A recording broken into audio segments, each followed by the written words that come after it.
ప్రతి ఒక్క కార్యకర్త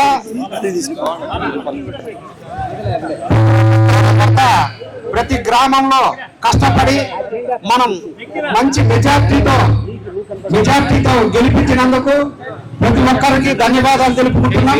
అదేవిధంగా నరేంద్ర మోడీ గారు 3వసారి హ్యాండ్రిక్ ప్రధానమంత్రిగా ఈ రోజు ప్రమాణ స్వీకారం చేస్తున్నందుకు ఆయనకు కృతజ్ఞతలు తెలియజేస్తున్నాం.